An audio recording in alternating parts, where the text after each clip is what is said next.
Ji, Assalamu alaikum. My name is Khaliqur Rahman and I'm going to be your BC instructor. So you'll be with me for the rest of the course, I must say.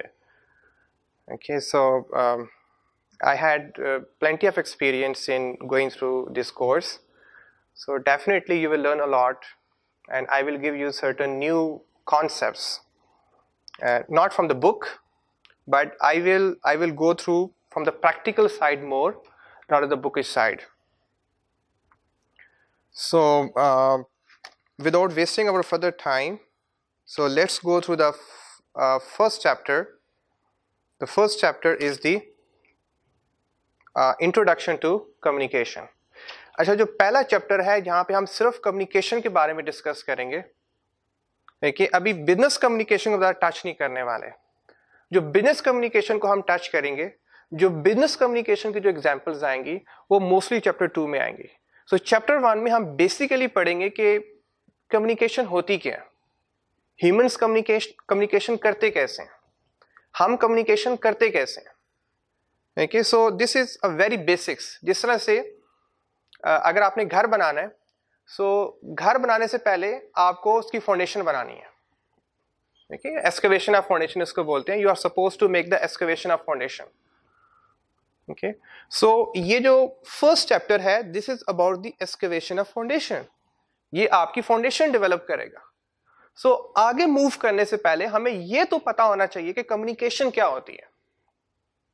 Okay जी, so we are gonna start from the very basics. What is called the communication. Okay जी, so I do have, I guess, yes, I do have a relatively older version that is 2015. So I don't know, you're gonna have some of you gonna have 18 variant, some of you gonna have the 19 variant. It doesn't matter, but the text is gonna be the same. Pages gonna be like आगे पीछे हो सकते हैं, लेकिन text is gonna be the same. Okay, so I'm gonna start from the first topic, that's the introduction to communication. Introduction to communication. So I will go through the definition first. Okay, with respect to 1.1, the first topic of the first chapter, definition and objectives of communication. Okay, so definition of communication, I am going through the book, please follow me. Okay, I will go through line by line, so you can and I will explain you word by word initially because you don't have the background of the course, so I will take you in a slower way. Okay, like initially जब बच्चा चलना शुरू करता है, I must say, I give you example of a child. जब वो बच्चे ने चलना होता है तो पहले वो आहिस्ता आहिस्ता क्रॉलिंग करना शुरू करता है. क्रॉलिंग के बाद जब वो फिर दोबारा से वो फिर जब थोड़ा सा आगे मूव ऑन करता है तो फिर वो कभी खड़ा होता है, कभी फिर गिरता है, कभी फिर खड़ा होता है, फिर कभी फिर गिरता है. ओके, फिर उसके बाद नेक्स्ट स्टेप आता है कि then he starts walking and then he ultimately he just runs, you know. So we will go in the same way. First we will crawl. In the first chapter we will like in a crawling phase. Okay, in the second chapter probably, yes, we will go to second chapter then. So उसमें हम थोड़ा सा move on करेंगे, fastly move on करेंगे, and in the remaining chapters then we will increase our speed, but in the initial chapter we will go so slowly. Ji, so I'm going to the definition of communication. So with respect to business communication syllabus, okay, so हम इस syllabus के हिसाब से बात करने वाले हैं. Communication can be defined as the imparting. The first word is imparting. The imparting or exchanging of information by speaking, by writing, or by using some other medium. That's a basic definition that is given in your book. Okay, imparting, the word has been derived from the impact. Okay, so the basic purpose of communication is to deliver the impact. आप जो भी बात कर रहे हो, आप जो भी लिख रहे हो, देखिए आप जिस भी वे में इंफॉर्मेशन कन्वे करना चाह रहे हो, सिर्फ इंफॉर्मेशन कन्वे करना मकसद नहीं है. ओके, उस इंफॉर्मेशन का अगले बंदे पे इम्पैक्ट भी होना चाहिए. इम्पैक्ट होगा तो वो उस पर एक्शन परफॉर्म करेगा. If there is no impact there is no action. हम ये नॉर्मली समझते हैं कि कम्युनिकेशन का मकसद है कि to give the information, to deliver the information.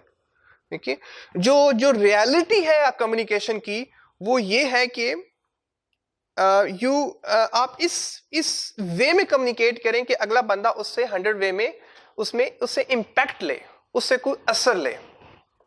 The first way is the impact. देखिए द इम्पैक्ट. अच्छा, जब अगर आप कोशिश करें कि इम्पैक्ट डालें, अगर आप इम्पैक्ट नहीं डाल सकते या अभी आप में वो स्किल नहीं है कि आप अपनी कम्युनिकेशन से अगले बंदों को मुतासर कर सकें, सो एटलीस्ट आप में ये स्किल होनी चाहिए, मिनिमम आप में स्किल होनी चाहिए कि आप एक्सचेंज कर सकें. This is the second criteria. The first criteria is to deliver the impact.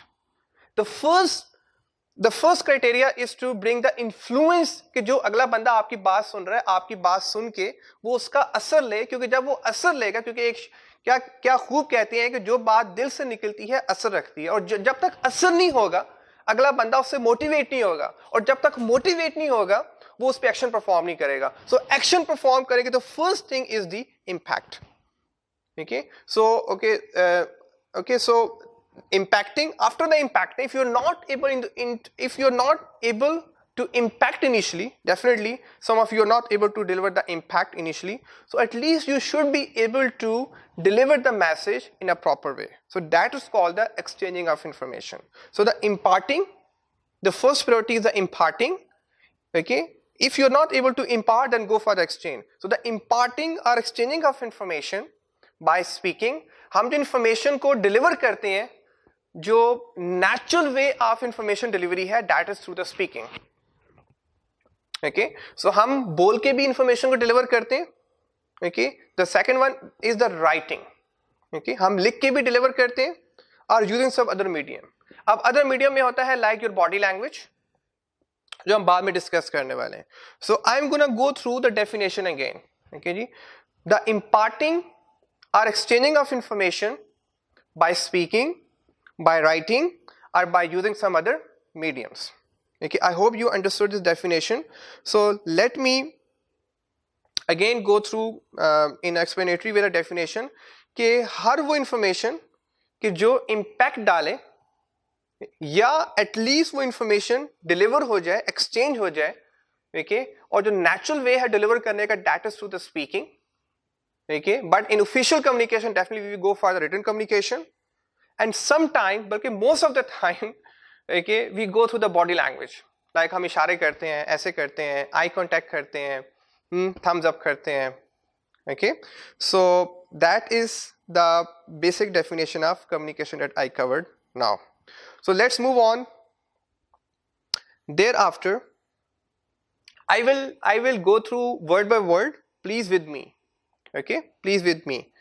So communication is an ever-present feature of both commercial and personal life. ठीक है जी, चाहे आपकी कारोबारी जिंदगी है, लाइक दो तरह की आपकी लाइफ है डेफिनेटली, एक आपकी पर्सनल लाइफ है और दूसरी आपकी प्रोफेशनल लाइफ है. और जो प्रोफेशनल लाइफ यहाँ पे वो ये कह रहा है कमर्शियल लाइफ.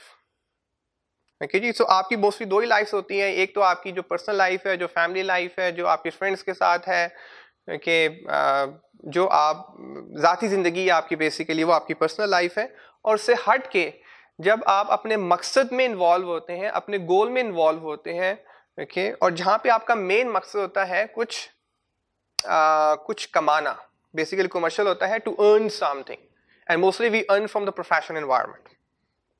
ओके जी, सो दोनों एनवायरनमेंट में जब तक हम कम्युनिकेशन नहीं करेंगे we can't survive. Like you're in the family, if you don't communicate, can you imagine, can you survive for one day? You can't survive. It's the same in a like I'm here in front of you, okay, and I'm supposed to talk in front of you, I'm supposed to speak in front of you, I'm supposed to deliver my lecture properly. So that is called the communication. अब मैं यहाँ पे आके खामोशी से खड़ा हो जाऊँ, आपको प्रॉपर्ली मैसेज डिलीवर ना करूँ, तो क्या बात बनेगी? बिल्कुल नहीं बनेगी. Understand? So communication is an ever-present feature, हमेशा रहने वाला है. It is ever-present feature of both commercial and personal life, whether initiated consciously, for example, written or writing a report or email or subconsciously. अब मजे की बात है कि हम जो कम्युनिकेशन कर रहे होते हैं, हमारे माइंड की दो कैफियत होती हैं, ठीक है, जिनमें हम कम्युनिकेशन कर रहे होते हैं. एक कैफियत है, उसे कहते हैं कॉन्शियस, और एक है सबकॉन्शियस. अब जो फैमिली लाइफ है वहां पे हम most of the time subconscious होते हैं. सबकॉन्शियस क्या होता है कि हम ऑटो कम्युनिकेशन कर रहे होते हैं. we are not thinking what we are doing. अब suppose you wake up early in the morning, do you think what you're supposed to do next? No. Okay, you wake up early in the morning and you just go to the washroom, you fresh up yourself, okay, then you go for your breakfast. So all these things are happening automatically. You're not supposed to think. So most of the communication is happening automatically. Something which is happening automatically is called the subconscious communication. But where we are thinking, where we are giving due consideration, where we are stressing something, where we are, हम सोचो बचार कर रहे हैं, हम गौर फिक्र कर रहे हैं. So that communication is called the conscious communication. But I must say that 70% communication is our subconscious communication and 30% communication is our conscious communication. अब business communication में या commercial communication में या professional environment में हम जो communication करते हैं वो conscious communication है. Suppose आप job पे हैं या आप boss के सामने हैं तो आप subconscious नहीं हो सकते, या आप interview के लिए गए हैं तो आप subconscious नहीं हो सकते. You have to be very careful. You have to give the answer to the questions. You have to properly dress up.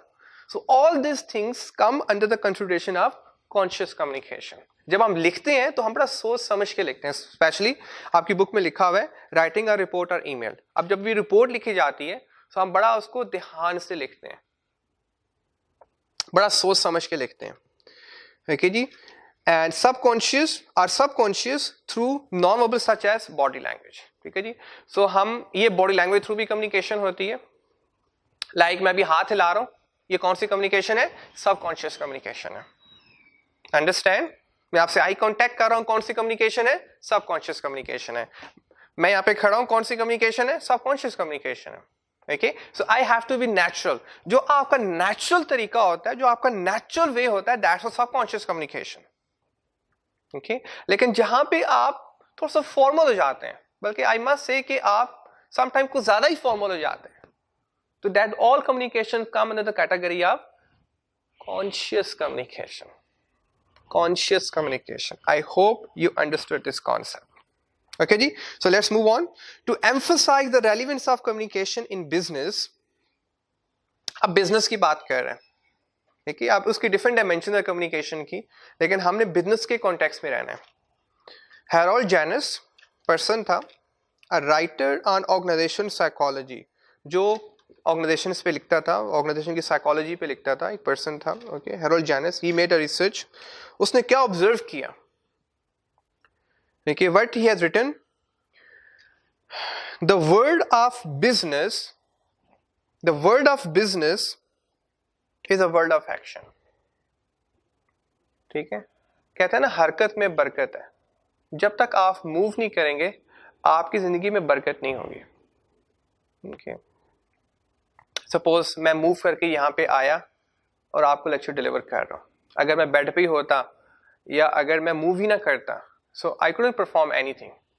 ठीक है. तो सबसे पहले आपने जो भी अचीव करना है, आपने बिजनेस करना है या आपने जो भी अचीव करना है, आपने चार्टर्ड अकाउंटेंट बनना है, so you have to perform certain action.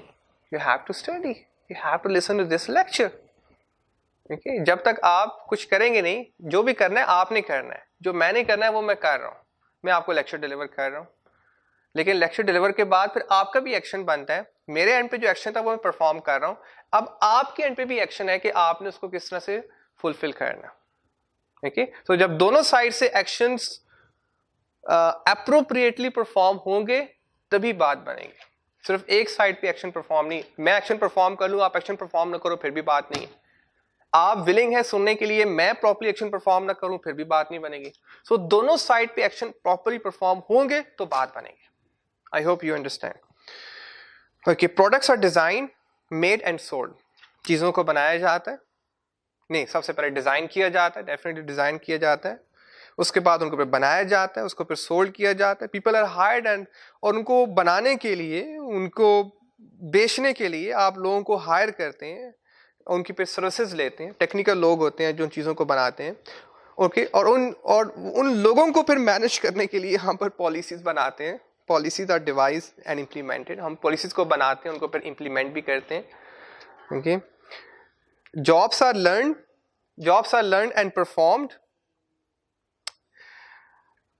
हम डेफिनेटली जी, उसके बाद फिर हम जॉब को सीखते हैं और परफॉर्म करते हैं। Okay, yet there is no practical way in which any of these events can take place without communication. ये जितने भी प्रोसेसेस हैं, अगर एक भी स्टेप पे कम्युनिकेशन आपकी मिस हो गई तो आप कोई काम परफॉर्म नहीं कर सकते, आपको बिजनेस नहीं कर सकते। Right from the first step till the last step you are suppose to have a proper communication. Suppose just think about कि एक दिन गुजारने के लिए आपको कितने टाइम्स कम्युनिकेशन करनी पड़ती है। Probably 100 times, probably 1000 times. Okay, so okay, right from the first step क्या है बेटा, बिजनेस में प्रोडक्ट्स को बनाना होता है, डेफिनेटली बनाने के बाद उनको बेचना भी होता है, और वो जो बनाते हैं वो लोग कौन है, वो टेक्निकल लोग, उनको हायर करना होता है। फिर जब वो हायर किए जाते हैं फिर वो अपनी वो एक्सपर्टीज शो करते हैं। ओके, और उन लोगों को मैनेज करने के लिए, ह्यूमन रिसोर्स को या उस काम को मैनेज या उस ऑर्गेनाइजेशन को मेंटेन रखने के लिए, उसको प्रॉपर्ली फ्लो ऑन करने के लिए, देखिए तब हम पॉलिसीज बनाते हैं। देखिए, और फिर उनको इम्प्लीमेंट भी करना होता है। देखिए, फिर जब लोग ये अपना काम परफॉर्म कर रहे होते हैं, जब वो अपनी ड्यूटीज पे होते हैं, तो वो एक स्किल डेवलप कर रहे होते हैं, वो प्रोफेशनल बन रहे होते हैं, उनकी एक्सपर्टीज बढ़ रही होती है। So jobs are learned and performed. Yet there is no practical way in which any of these events can take place without communication. So, एक भी स्टेप ऐसा नहीं है कि जहां पे आप कम्युनिकेशन के बगैर उस स्टेप को कंप्लीट कर सकें। In every step you are supposed to have a proper communication. So it follows then that effective communication is critical in business. It follows then that, अब नेक्स्ट पैराग्राफ पे मैं move कर गया हूँ, ठीक है जी। ये first, second, third and the fourth paragraph, I must से सेकेंड जो थोड़ा छोटा सा 2 लाइनें हैं, मतलब for your reference I'm telling you. So I'm moving toward the 4th paragraph right now. So it follows then that effective communication is critical in business given the volume of information that flows in, okay, out and within the business. ठीक है जी। Again I'm saying it follows then that effective communication is critical in business. देखिए, effect जो communication है वो बड़ी critical है, और वो कितने perspective में critical है। 3 तरह से information organization में आती है, याद रखिएगा। 3 तरह से information आती है, through 3 different ways we have the communication the organization. Flows in जो बाहर से communication organization में आती है, like customer बैंक में गया, so he is giving certain information to the bank. देखिए, घर में if I talk about the home, जो घर में टीवी से इंफॉर्मेशन आ रही है वो एक्सटर्नल इंफॉर्मेशन है। फ्लो इन होता है जो बाहर से इंफॉर्मेशन ऑर्गेनाइजेशन के अंदर या घर के अंदर आ रही है। Okay, but here I will give example of just a business, कि बिजनेस में ओके, जब कस्टमर या जो भी इंफॉर्मेशन बाहर से बिजनेस के अंदर आ रही है, that's called the flow in, then flow out, और वो इंफॉर्मेशन जो बिजनेस से बाहर जा रही है। Right now, this lecture is going from inside of Rice School of Accountancy premises towards you people. So that's outside communication. Okay ji, and within the business, और फिर हम आपस में जो स्टाफ जो कम्युनिकेशन करता है, that's called the within the business communication. So business में याद रखिएगा बेटा, business में याद रखिएगा कि 3 तरह से इंफॉर्मेशन फ्लो होती है। ठीक है, एक फ्लो इन जो इंफॉर्मेशन बाहर से अंदर आती है, ओके, दूसरा है फ्लो आउट जो अंदर से बाहर जाती है, और तीसरा perspective within the business. अब within the business like जो स्टाफ आपस में, लाइक आप अगर मैं if I take the example of a house, suppose okay, आपके घर में बाहर से भी कोई इंफॉर्मेशन अंदर आ रही है, लाइक न्यूज़पेपर आता है,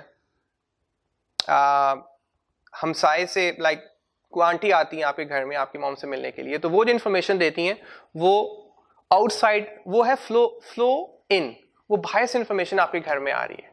फिर कुछ इन्फॉर्मेशन है जो घर से बाहर जाती है, ओके, लाइक आप अपने घर के मैटर्स कुछ बाहर डिस्कस करते हैं, certain sometimes you discuss your internal matters, okay. और फिर जो आपकी आपस में कम्युनिकेशन होती है घर में, देखिए अपने सिबलिंग्स के साथ या अपने पेरेंट्स के साथ या बुजुर्गों के साथ, so that's called the within the house communication, ठीक। I hope you understand this concept, okay। So dedicating appropriate time and effort to checking, अच्छा यहाँ पे बड़ा important concept है जी, dedicating appropriate time and effort। अब कहना ये चाह रहा है कि उस वक्त तक आपकी कम्युनिकेशन सही नहीं हो सकती जब तक आप उसके लिए प्रॉपर टाइम नहीं देंगे। Suppose I am giving here the time, so I M delivering you something, जब तक आप टाइम नहीं देंगे आप कोई कम्युनिकेशन नहीं कर सकते, ठीक है। सो हर एक के लिए टाइम डिफरेंट देना पड़ेगा, that is called the appropriate time, fix time नहीं, ठीक है।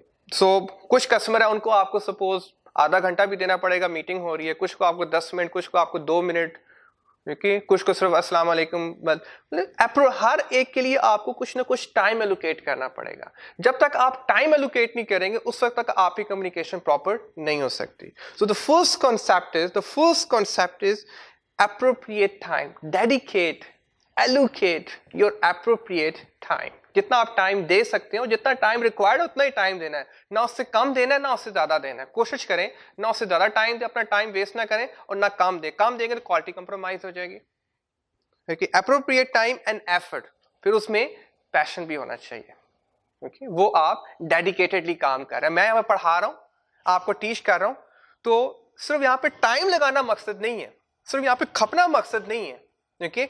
टाइम के साथ मुझे उसको डेडिकेटेडली करना है, उसको पैशन के साथ करना, उसको इंथुजियास्टिकली करना, उसको दिल से करना है। अगर दिल से नहीं करूंगा तो फिर भी कोई, वो again I am gonna repeat the same sentence, जो बात दिल से निकलती है असर रखती है, तो उसके लिए आपका पैशन होना चाहिए, अगेन।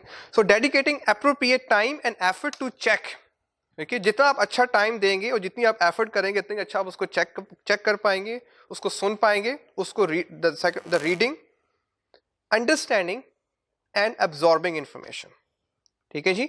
सो जितना आप एप्रोप्रिएट टाइम और उस पर एफर्ट लगाएंगे इतनी आप उसको अच्छा चेक कर पाएंगे, इतनी अच्छा आप उसको रीड कर पाएंगे। सपोज आपने बुक पढ़नी है बीसी की, तो इस पे आप जितना अच्छा इतना अच्छा आप इसको अंडरस्टैंड करेंगे, ठीक है जी। और चार्टर्ड अकाउंटेंट वही बनते हैं, अच्छे चार्टर्ड अकाउंटेंट वही बनते हैं कि जो अपना बेस्ट टाइम, बल्कि मोस्ट ऑफ देयर टाइम अपना स्टडीज में खपाते हैं, और जो वो एफर्ट लगाते हैं वो दिल से लगाते हैं। वो बस आई गई नहीं करते कि बस चार्टर्ड अकाउंटेंट बनना है, और वो जो काम कर रहे होते दिल से कर रहे होते, पैशन के साथ कर रहे होते हैं। अगर आप चार्टर्ड अकाउंटेंट बन रहे हैं देखा देखी, एक ट्रेंड चल पड़ा है, देखिए एक भेड़ चाल है, क्योंकि बाकी लोग कर रहे हैं तो आप भी कर रहे हो, then you can never become a good chartered accountant, or you can never become a chartered accountant. You will just run away after some time. Okay, so try to do everything with a passion. तो ये कहना चाह रहा है कि जब आप appropriate time और effort लगाएंगे तो फिर आप प्रॉपर चेक कर पाएंगे, प्रॉपर रीड कर पाएंगे, फिर उसके बाद आप चीज़ों को अंडरस्टैंड करेंगे। और सिर्फ चीज़ों को अंडरस्टैंड करना मकसद नहीं होता, मैं again I am telling you, जिंदगी में सिर्फ चीज़ों को अंडरस्टैंड करना मकसद नहीं होता, ओके। उसको दिल में उतारना होता है, क्योंकि आप उस पे उसी वक्त ही अप्लाई करेंगे, उसको उस वक्त इंप्लीमेंट करेंगे अपनी लाइफ में जब आप उसको अपने दिल में उतारेंगे। हम ये अंडरस्टैंडिंग यहाँ पे होती है, एब्जॉर्बिंग यहाँ पे होती है। खुदारा आई रिक्वेस्ट यू कि ये जो नेशन है वो यहाँ पे फंसी हुई है, कहते हैं अंडरस्टैंड कर लिया, बस पास कर लिया, दैट्स इट, देखिए पास करना मकसद नहीं है, ओके। उसको अपनी जिंदगी में उतारो, वो आपकी जिंदगियों में नजर आए, वो आपकी चीज पर्सनालिटी में नजर आए। अगर वो आपकी चीज पर्सनालिटी में नजर नहीं आ रही, ओके, तो वो पे पढ़ा लिखा जाहिल है, okay. So and the associated communication of that information is required to ensure communication is effective and achieves its objective. ठीक है जी. अब associated communication बेटा क्या होती है कि अब सपोज मैं आपको डिलीवर कर रहा हूँ इंफॉर्मेशन, तो सिर्फ मैंने आपको पढ़ाना नहीं है बल्कि मैंने आपको प्रॉपर जेस्चर्स भी देने हैं, मेरी ड्रेसिंग प्रॉपर होनी चाहिए, ठीक है जी, रिकॉर्डिंग अच्छी होनी चाहिए, ओके, आवाज़ सही आपको आनी चाहिए, ओके. सिर्फ मैसेज डिलीवर करना इंपॉर्टेंट नहीं होता, उस मैसेज को डिलीवर करने में जो चीज़ें हेल्प आउट कर रही हैं वो भी जब तक प्रॉपर वे में नहीं होंगी तो आपको मैसेज अंडरस्टैंड नहीं होगा. सपोज आपको लेक्चर बड़ा अच्छा डिलीवर किया जा रहा है लेकिन आवाज़ उसमें कम आ रही है या वीडियो क्लियर नहीं है, तो then even you can't understand what other person is saying to you.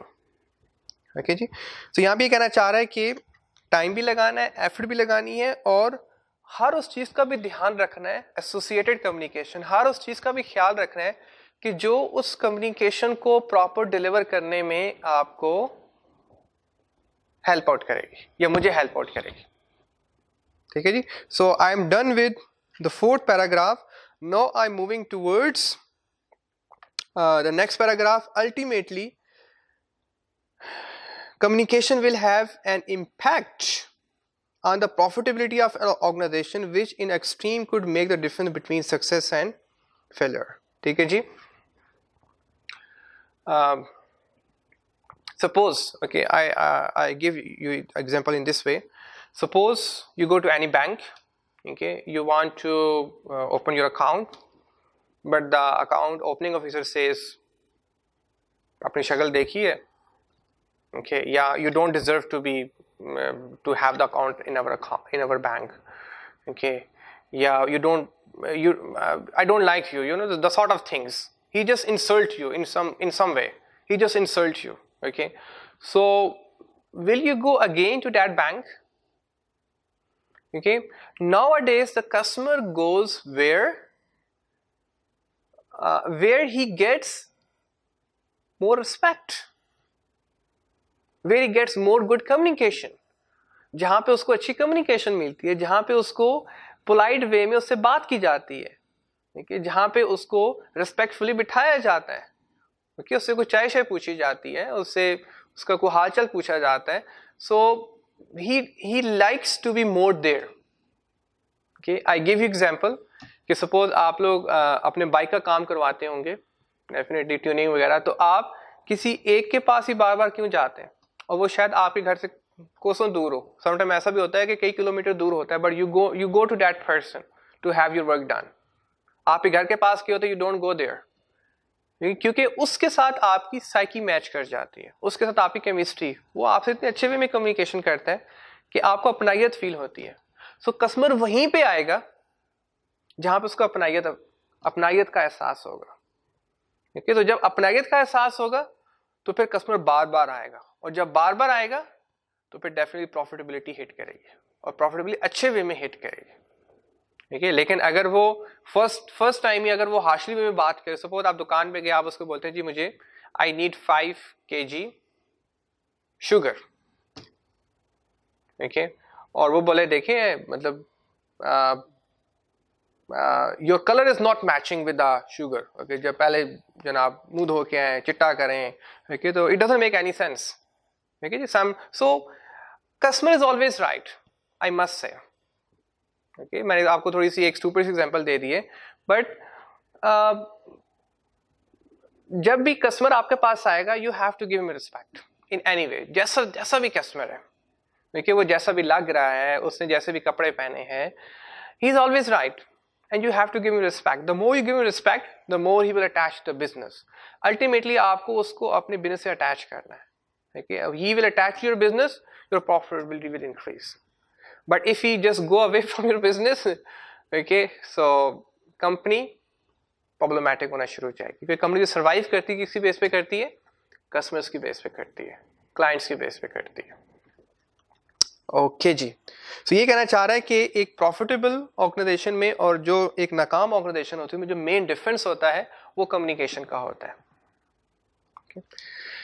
Okay ji, so next is the key purpose of communication can be summarized. There are three purposes of communication that are discussed here in your book. The first one is acquiring the information. So first of all बेटा, suppose मैं आपको पढ़ा रहा हूँ या आप अभी मेरा लेक्चर ले रहे हो, तो फर्स्ट एक्वायर, कोई भी कम्युनिकेशन करने से पहले आपको पता हो कि आप क्या कम्युनिकेशन करने चाह रहे हो। पहले उसको एक्वायर तो करो, पहले उसको हासिल तो करो। मैं आपको लेक्चर डिलीवर कर रहा हूँ, सो पहले उसको मैंने खुद एक्वायर किया। एक्वायर होता है हासिल करना, पहले उसको मैंने खुद हासिल किया तो आपको पढ़ा रहा हूँ। अभी आप एक्वायर कर रहे हो और वंस यू एक्वायर्ड तो फिर आप प्रैक्टिकल लाइफ में जाके फिर आप ही कम्युनिकेशन करोगे। सो फर्स्ट चीज़ों को सीखना होता है, एक्वायर करना होता है, हासिल करना होता है। हम डिफरेंट तरह से एक्वायर करते हैं, लेट्स गो थ्रू हियर। हम सबसे पहले इंफॉर्मेशन कलेक्ट करते हैं एक्वायरिंग में। इंफॉर्मेशन को पहले हम गैदर करते हैं, जैसे आप लेक्चर अभी कलेक्ट कर रहे हैं, लिसन कर रहे हैं, फिर उसका एनालिसिस। पहले कलेक्शन होगी तो एनालिसिस होगा ना, देखिए कलेक्शन ही नहीं हुई तो आप उस पे उसका प्लस और माइनस करना शुरू कर दें, उसको सोचना शुरू कर दें, उसको अपने माइंड में अप्लाई करना शुरू कर दें। You can't. First you should have a proper information, complete information, collect as much information as you can. वो हदीस भी है ना कि माँ की गोद से लेके कब्र तक कलेक्शन फेज में रहो। लेकिन सिर्फ कलेक्शन फेज में नहीं रहना, कलेक्शन के बाद मतलब इल्म हासिल करो, कलेक्शन के बाद फिर आपने उसका एनालिसिस भी करना है। जो इंसान, जो अशरफुल मखलूकात बनाया गया वो एनालिसिस की बेस पे बनाया गया। जो बाकी, अब आई टेक द एग्जांपल कि परिंदे जब से ये ज़मीन या कायनात बनी है, जब से परिंदे हैं उस वक्त भी घोंसलों में रहते थे, आज भी घोंसलों में रहते हैं। उस वक्त भी उनके जो फूड थी आज भी वही फूड है, ओके, क्योंकि उनमें एनालिसिस की कैपेसिटी नहीं है। लेकिन इंसान देखे गारों से निकले कहाँ से कहाँ पहुँच गया, और उसका और मोमेंट की तो ये डेफिनेशन है कि उसका आज जो है टुडे उसके यस्टरडे से बेटर होता है, उसका आज उसके कल से बेहतर होता है। कि मतलब वो एनालिसिस करके ही जस्ट मूव्स ऑन। जो अच्छा है उसमें प्रोग्रेस करता है, जो नेगेटिव है उसको वो अपनी जिंदगी से निकाल देता है। So collecting, analysis the second. Analysis के बाद फिर चेक करता है कि जो प्लस है उसको अडॉप्ट करता है और जो माइनस उसको गेट रिड करते हैं। एंड प्रोसेसिंग, फिर उसको याद करता है, या जैसे आप लोग करोगे प्रोसेस करोगे, उसको बार बार प्रोसेस करोगे। इंसान भूल जाता है, उसको बार बार प्रोसेस करना होता है। So processing numerous type of communication both internal and external to an organisation. अगर बिजनेस की बात करूं, ओके, तो वो हर वक्त ऑर्गेनाइजेशन जो है ना डाटा कलेक्ट कर रही होती है। ओके, लाइक आई कैप ने आपको डाटा कलेक्ट किया, फिर एनालिसिस किया कि आप डिजर्व करते हैं to be admitted in CA profession. देखिए, फिर उसके बाद एनालिसिस के बाद they check out and then process you, and now you're getting information and internal and external to an to the rise, I must say. Okay ji, so let me rephrase again, probably I'm not able to explain you in a good way. सबसे पहले क्या करते हैं बेटा, information को collect करते हैं, okay जी। Collection के बाद फिर हम उस पर एनालिसिस अप्लाई करते हैं, ओके। एनालिसिस होता है उसका प्लस और माइनस चेक करना, ओके, कि उसके प्रोज एंड कॉन्स क्या हैं, ओके, उसमें अच्छा पॉइंट क्या है और बुरा पॉइंट क्या है। क्योंकि हम हर इन्फॉर्मेशन को प्रोसेस नहीं करने वाले, कुछ इन्फॉर्मेशन, बल्कि मोस्ट ऑफ द इन्फॉर्मेशन हमने वो वेस्टेज होती है, वो नेगेटिव होती है। जिस तरह से आप मीडिया सुनते हैं, आप सोशल मीडिया का इस्तेमाल करते हैं, मोबाइल का इस्तेमाल करते हैं, कई मैसेजेस होते हैं जो बिल्कुल यूजलेस होते हैं, they are not useful for you. So ये एनालिसिस की ही वजह से आप ये काम कर पाते हैं, ओके। तो एनालिसिस को ग्रो करने, एनालिसिस में ही चेकिंग है, आई मस्ट, एनालिसिस के अंदर ही चेकिंग है, और फिर उस इंफॉर्मेशन को जो है उसको प्रोसेस करते हैं, ठीक है। सो आप ये इंफॉर्मेशन जो प्रोसेस करते हैं, जो इंफॉर्मेशन कलेक्शन होती है, ये इंटरनली भी होती है और एक्सटर्नली भी होती है, ओके। लाइक आप जो सीए की इंफॉर्मेशन लेंगे वो इंटरनल भी, लाइक राइस से भी ले रहे हैं, ठीक है, वेबसाइट से भी लेंगे, दोस्तों से भी लेंगे, सोशल मीडिया से भी लेंगे, डिफरेंट लाइब्रेरी में बुक्स पढ़ेंगे वहाँ से भी लेंगे। सो ऑल द टाइम आप जो किसी भी किसी भी गोल पे इंफॉर्मेशन ले रहे होते हैं, किसी भी मकसद पे इंफॉर्मेशन ले रहे होते हैं, वो आप 360 एंगल में लेते हैं। वो इंटरनल भी होती है और एक्सटर्नल। कभी भी आपने एक सोर्स पे रिलाई नहीं करना to get the information. Okay, so get and interestingly आपने इस लेक्चर को अंडरस्टैंड करने के लिए सिर्फ आपने मेरे लेक्चर की हद तक नहीं रहना, बल्कि आपने यूट्यूब का इस्तेमाल भी करना है। Okay, आपने सोशल मीडिया का इस्तेमाल भी करना है, आपने डिफरेंट और बुक्स भी गो थ्रू करनी है। So get as much information as you can, don't confine yourself to just one teacher और to just one book. Okay, so this often involves initiative to generate ideas and solution। तभी फिर innovations आती हैं, तभी फिर इजादात होती हैं, तभी फिर इन्वेंशंस होती हैं। ओके जी, पहले रिसर्च होगी, पहले इंफॉर्मेशन कलेक्शन होगी, तो उसके बाद ही फिर आप उसमें कोई नई प्रोडक्ट बना सकते हैं। ओके, कोई नया डिजाइन बना सकते हैं। सो जो आइडियाज की जो बेस है वो क्या है? वो इंफॉर्मेशन कलेक्शन है, एक्वायरिंग द इंफॉर्मेशन बेस। जितनी अच्छी इंफॉर्मेशन आप एक्वायर करेंगे, आपका माइंड इतना अच्छा डेवलप होगा।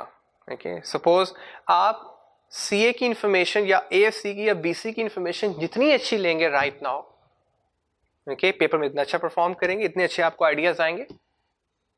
ओके जी, सो आपका रिजल्ट है वो किस पे बेस कर रहा है? एक्वायरिंग पे बेस कर रहा है। Result is just an effect, और इफेक्ट के पीछे कॉज क्या है? वो अच्छे एक अच्छी इंफॉर्मेशन एक्वायर करना। अच्छे मार्क्स किस पे डिपेंड कर रहे हैं? अच्छी इंफॉर्मेशन पे डिपेंड कर रहे हैं। अच्छी इंफॉर्मेशन जो आएगी वो acquiring of information. I hope you understood. The next one is disseminating information.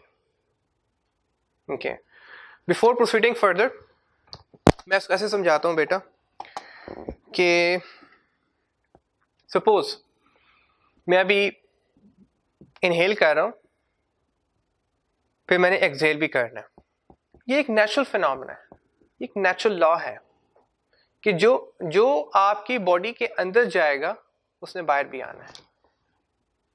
या तो वो कंज्यूम्ड हो, ओके, और या तो वो कंज्यूम्ड हो और कंजम्पशन के बाद जो बचेगा it has to be outside.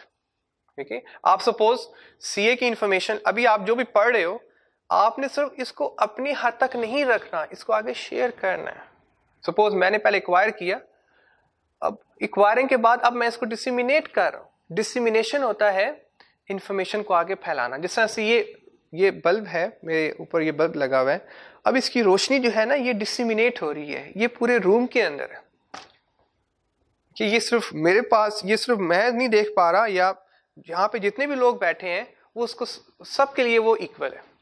सो आपका नॉलेज जो है आपकी एक्वायरिंग सबके लिए इक्वल होनी चाहिए। आपके पास जो भी स्किल्स हैं उससे सारे मुस्तफीद हों, उसको कन्फाइन न करें to certain people. So dissemination होता है whatever you acquire in the first stage you have to deliver to other people, तो other people get benefit out of you. अगर आपकी वजह से दूसरों को कोई फायदा नहीं हो रहा तो फिर आपके जीने का भी कोई मकसद नहीं है। So other people should get benefit out of your skills, out of your knowledge, or whatever you have. So sharing information to those who need it to perform their job. ठीक है जी। अब इंटरेस्टिंगली आपको एक बात बताऊं कि आपने हर बंदे के साथ भी इंफॉर्मेशन शेयर नहीं करनी। अब मैं जो अपना लेक्चर डिलीवर कर रहा हूं, मैं सिर्फ पर्टिकुलर लोगों के साथ डिलीवर कर रहा हूं कि जो इसमें इंटरेस्टेड हैं। अब मैं अगर ये हर एक को डिलीवर करना शुरू करूं तो मेरी इंफॉर्मेशन की वैल्यू खत्म हो जाएगी। या पीपल आर नॉट, हमेशा इंसान वही इंफॉर्मेशन कलेक्ट कर पाता है कि जिसमें वो इंटरेस्टेड होता है। आप इसमें इंटरेस्टेड हो तो आप इंफॉर्मेशन कलेक्ट कर रहे हो, तो आपकी जो बात होती है उसकी एक वैल्यू होती है। उस बात को हर बंदे के सामने डिलीवर नहीं करना होता, देखिए जो सिर्फ उसमें इंटरेस्ट शो करे उसके सामने इंफॉर्मेशन डिलीवर करो। जिस तरह से अभी आप लोग मेरे लेक्चर में इंटरेस्ट डेवलप करोगे और कर रहे हो, ओके, सो क्योंकि दिस इज योर नीड। और इंसान इतना सेल्फिश है कि जब तक उसको नीड नहीं होगी वो आपसे कम्युनिकेशन नहीं करेगा। अब आपको सीए की नीड है, आपको एएफसी पास करने की नीड है, आपको बीसी की नीड है, so you are talking with me, you are listening to me. Okay जी, so sharing information to those who need it to perform their job. आप सिर्फ उनके साथ इंफॉर्मेशन शेयर करनी है जिनको उसकी जरूरत है। मेक अ डिसीजन और सॉल्व अ प्रॉब्लम। या आपने कोई भी फैसला करना है तो फैसला डेफिनेटली मशवरों से होता है. So you have to share your whatever you have और सॉल्व. दुनिया में कोई भी प्रॉब्लम है, कोई भी नीड है, कोई भी जरूरत है, कोई भी विश है, वो जब तक आप दूसरे के साथ शेयर नहीं करेंगे आप अकेले कुछ नहीं हासिल कर सकते. क्योंकि एक इंसान अकेले he can't survive in isolation. अभी आजकल जो सिचुएशन बनी हुई देखें वर्ल्ड की क्या सिचुएशन हो रही है कोरोना की वजह से. We are in self isolated state and unfortunately all the CS students having the same, all the world is going through the same problem. Okay, but that is very tough. That is really tough. A human can't survive in isolation. Ultimately, they have to get together.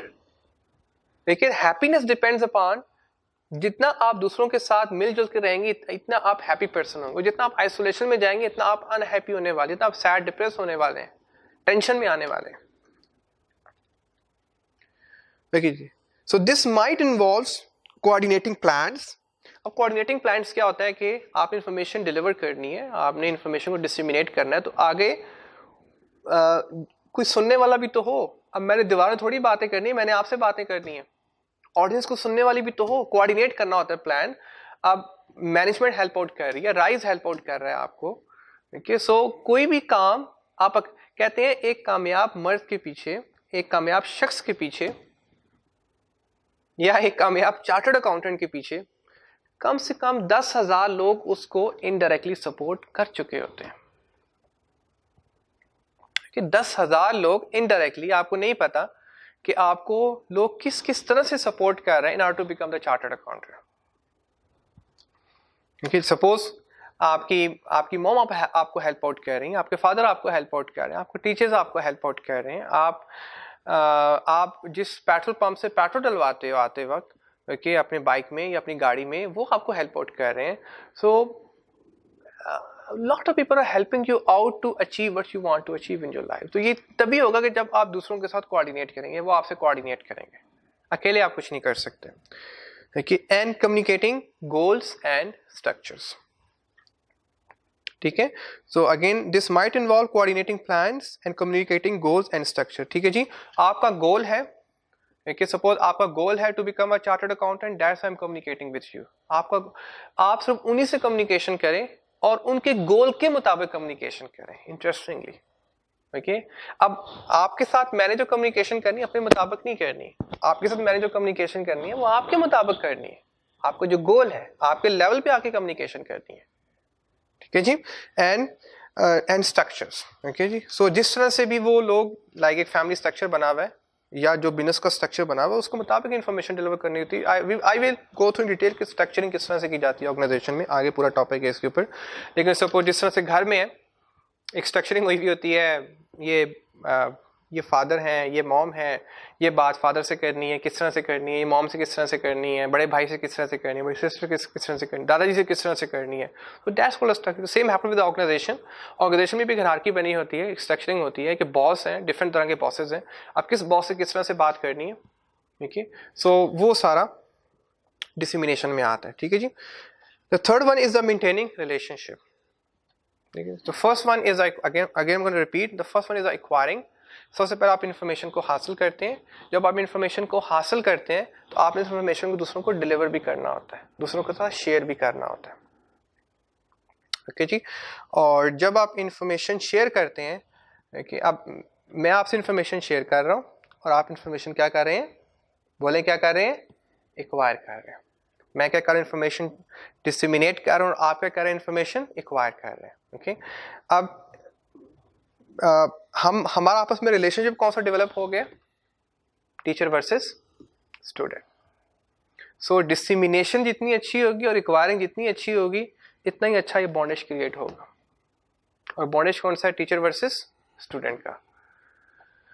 Okay जी, so that is called the maintaining relationship. अच्छा, relationship तो हमारा develop हो गया. कहते हैं रिश्ते बनाना इतना मुश्किल नहीं है, रिश्तों को निभाना मुश्किल होता है. तो real thing, the real toughness that comes in maintaining the relationship. देखिए नॉट इन डेवलपिंग तो बहुत जल्दी हो जाते हैं, क्योंकि कोई भी आप रिलेशनशिप डेवलप करना है, आप आजकल सोशल मीडिया का दौर है, आप एक फ्रेंड रिक्वेस्ट करें तो रिलेशन डेवलप हो जाता है, लेकिन एक्चुअली है कि आप कितना उसको निभा पाते हैं, निभा कोई कोई पाता है, बनाना हर बंदा ही, every second person is able to make relationship, but निभाना is tough। तो ये कहना चाह रहा है कि maintaining relationship is more important. देखिए सो रिलेशनशिप बिटवीन को वर्कर जो आपस में लाइक इकट्ठे काम करते हैं, उसमें मेल्स भी होते हैं, फीमेल्स भी होती हैं। देखिए रिलेशन बिटवीन को and with both suppliers and customers need managing through effective and appropriate communication to ensure continuity of operations and ultimate profitability of an organisation. यहाँ पे यही कहना चाह रहे हैं कि जितना अच्छा रिलेशनशिप होगा आपका, आपके बिजनेस का सप्लायर्स के साथ, कस्टमर्स के साथ, within the staff, okay, so आपके ऑपरेशन इतने अच्छे परफॉर्म होंगे, और जब ऑपरेशन अच्छे परफॉर्म होंगे तो डेफिनेटली फिर उसने प्रॉफिटेबिलिटी को, ओके जी। So I am gonna move to the next page. तो यहाँ पे उसने हेडिंग मिस कर दिया बेटा, इसको ज़रा हाईलाइट कर रहे हैं, ये बेनिफिट्स ऑफ कम्युनिकेशन है। अब ये पर्पसेस वहाँ पे ख़त्म हो गए, अब जो नेक्स्ट है वो बेनिफिट है, छोटा सा पैराग्राफ है 3 लाइन्स का। अब ये जो स्टार्टिंग है, ये बेनिफिट ऑफ गुड कम्युनिकेशन के, जब आपके साथ गुड कम्युनिकेशन की जाती है व्हेन, या जब आप गुड कम्युनिकेशन करते हैं खुद बाय योरसेल्फ, ठीक है, सो उसके बेनिफिट्स क्या होते हैं। The benefits of good communication mean that anyone who need to be aware of something is fully informed and up to date. That anyone who is need to be aware of, अच्छा मजे की बात, अब जो मैं आपको communication, आपके साथ जो मैंने कम्युनिकेशन करनी है, ठीक है, फुली इन्फॉर्म, अगर मैं आपसे अच्छी कम्युनिकेशन करूंगा तो आप फुली इन्फॉर्म्ड होंगे इस टॉपिक के बारे में, मैं कोई पॉइंट मिस नहीं करूंगा, फुली इन्फॉर्म्ड। आपने जब भी कम्युनिकेशन करनी है, चाहे ईमेल के थ्रू करें, चाहे एसएमएस के थ्रू करें, चाहे बोल के करें, चाहे किसी भी मीडियम के थ्रू करें, okay okay, you have to inform the other person completely. आप क्या बात करने वाले हो, information must be complete and up to date. अब मैं आपको बीसी पढ़ा रहा हूँ, बिजनेस कम्युनिकेशन गो थ्रू कर रहा हूँ, तो आपको मैंने 50 साल पहले वाली नहीं पढ़ानी, 20 साल पहले वाली नहीं पढ़ानी, इवन के आज वाली भी नहीं पढ़ानी, क्योंकि आपको वो पढ़ानी है कि जो आपको प्रैक्टिकल लाइफ में आपको बेनिफिट देगी। और हमेशा जो अच्छी कम्युनिकेशन होती है वो थोड़ा सा फ्यूचरिस्टिक कंसर्न होता है, फ्यूचरिस्टिक अप्रोच होती है कि आज की बात तो आज कल में खत्म हो जाएगी, लेकिन अब आपको उस तरह से पढ़ाना है कि जो आपको फ्यूचर में बेनिफिट दे। तो ये कहना चाह रहा है कि आपने या तो आज का लेके चले उनको प्रेजेंट, या उनको ज्यादा फ्यूचर में थोड़ा सा बताएं कि फ्यूचर में 3 साल के बाद, 5 साल के बाद आप कम्युनिकेशन को कहाँ पे देख पा रहे हैं। This means that effective and appropriate decisions can be made in a timely manner. अगर आपको मैं complete information दूं और up to date information दूं, okay, like जो भी current trend चल रहा है communication का, या जो future में चलने वाला है, okay, तो आपको ना आपको पेपर पास करने में प्रॉब्लम होगी, और ना आपको फ्यूचर में जॉब में प्रॉब्लम आएगी। आर्टिकलशिप में आपको प्रॉब्लम नहीं है, क्योंकि मैंने आपको दोनों टच दे दिए हैं, प्रेजेंट मूवमेंट का भी दे दिया और फ्यूचर का भी दे दिया। ये कहना चाह रहा है कि टाइमली मैनर। अब सपोज आप आई कैप एग्जाम में बैठे हैं, आपने एमसीक्यू सॉल्व करने हैं, इसका जो पेपर होता है वो एमसीक्यू बेस होता है, ठीक है, आपके पास आपके पास वो फुली कॉन्सेप्ट ही नहीं है, आपके पास उसके बारे में कंप्लीट इन्फॉर्मेशन ही नहीं है, या आपने जो पढ़ा है वो आपने ऑब्सोलीट पढ़ा है, पुराना पढ़ा है। अब जो एमसीक्यू है या जो पेपर है वो लेटेस्ट पैटर्न में वो बना हुआ है, सो आप सोचते रहेंगे, you not be able to make this in timely manner, आप जल्दी कर नहीं आप सोचते रहेंगे पता नहीं एमसीक्यू कहाँ से आया है, ठीक है। तो हमेशा वही बच्चे जल्दी पेपर कर पाते हैं कि जो जिनके पास इंफॉर्मेशन कंप्लीट होती है और अप टू डेट होती है, और वो जल्दी से अपना पेपर भी फिर कंप्लीट कर पाते हैं। ओके जी, so I am done with the first topic 1.1 definition and objective of communication. I have completed the first one, and now I will move for the next one, that is 1.2 effective communication. Yes, thank you very much.